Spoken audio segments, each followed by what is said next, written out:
Hello BISD community. I wanted to give an update after 2 weeks of the school year on how we're progressing with our battle against COVID. It's tougher than I thought it was going to be this year. As numbers continue to get worse in the community, we're seeing more cases than we anticipated.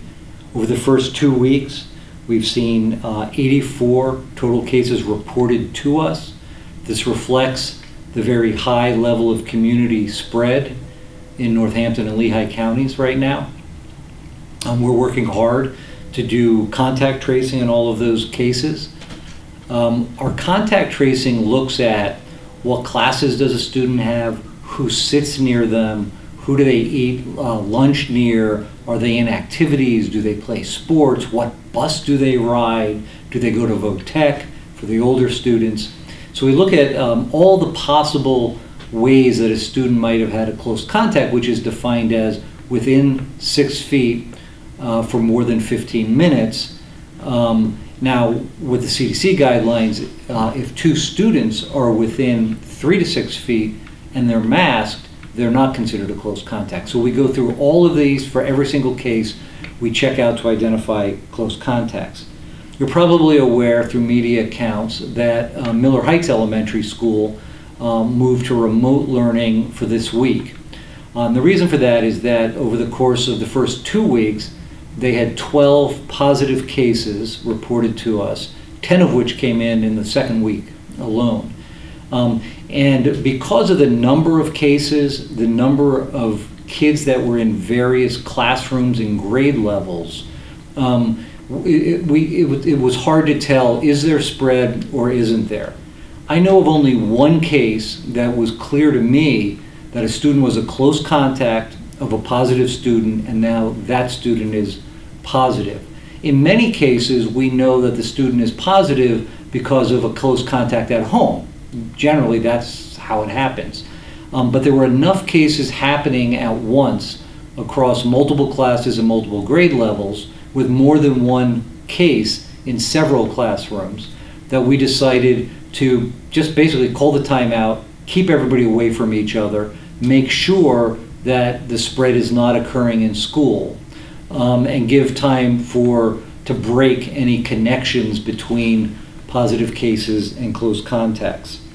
With other schools, there's another elementary school that has not as many, but several positive cases, and we didn't decide that school needs to go remote because we could see through our contact tracing, looking at the grades the kids are in, looking at what classes they have, and so forth, that the cases weren't connected. And in most cases, we're told by the parents, oh yeah, he was exposed to a positive family member, or she was exposed to a positive family member, so we know that's where the close contact was. So there's not a magic number that causes a school to go to remote. It's really taken a holistic look with the Health Bureau, with the City Health Bureau's guidance, at all the factors. And if we feel that we're not sure about whether there's spread or not, then we're going to play it safe and go to remote, especially when we see 10 cases in a single week at a small elementary school. For context, Liberty High School had 11 cases last week, but there are over 3,000 people at Liberty High School when you count the students and the staff. So 11 cases at Liberty High School, and we do the same contact tracing to make sure they're not connections, is an entirely different scenario than 10 cases in 1 week at a 350-person school, including staff. So those are some of the things that go into us trying to make decisions on when we've crossed a threshold, then we need to go to remote. I also wanted to share after 2 weeks that we've had 34 positive student cases reported to us of students 12 and older. 33 of those students were unvaccinated, and one student had a single dose so far of the vaccine. So another way to put that is after we know that there's 40-some% of high school students that are vaccinated, after 2 weeks, 0 vaccinated students, 12 plus, have been reported positive. So that's just another way for me to urge parents to talk to your physicians, your pediatricians, and seriously consider getting your children vaccinated. If they're vaccinated and they're identified as a close contact, they don't have to quarantine, so they won't miss 2 weeks of school. So that academically is a good reason to consider the vaccine as well. And the final thing I want to remind parents and our community members of is we control this to a certain extent. We can control it through vaccinations. We can control the spread through masking. And another critical way, especially with the Delta variant, because it's so contagious, is we control the spread by staying home if we have symptoms. And I know that's tough sometimes. Kids don't want to miss sports. Kids don't want to miss an extracurricular. They don't want to miss their classes. Parents have to go to work.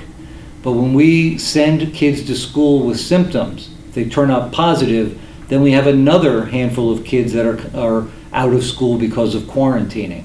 And it's a ripple effect. We have sent home dozens and dozens of kids over the last couple of days, at the end of last week, particularly at the high school level, who came to school with symptoms and weren't feeling well, and eventually were sent home by the nurse. That's extremely dangerous, and will encourage spread of the virus in schools if we have kids we know are symptomatic going to classes, going to lunch, going to activities. So parents and students, please pay attention to your symptoms. If you have COVID symptoms, stay home, call the school nurse, talk it through with the nurse, talk to your pediatrician, talk it through with them, get tested if it's recommended, and as soon as you're cleared to come back, great, come back, but please don't risk it by coming to school, risk everybody else, and risk more schools having to go to remote learning by coming to school with symptoms and potentially contributing to spread. So from my standpoint, academically, it's been a great start. The kids are excited to be back. The teachers are doing a great job, but we're definitely back in the thick of a fight against this pandemic. And if we stick together, treat each other with compassion and grace, remember this, and this has been proven over and over, a pandemic is not an individual health crisis, it's a community health crisis. Stick together, do the things that work. Vaccines, masking, isolating when you have symptoms. We can get things back to a smoother sailing for the rest of the year. Thank you.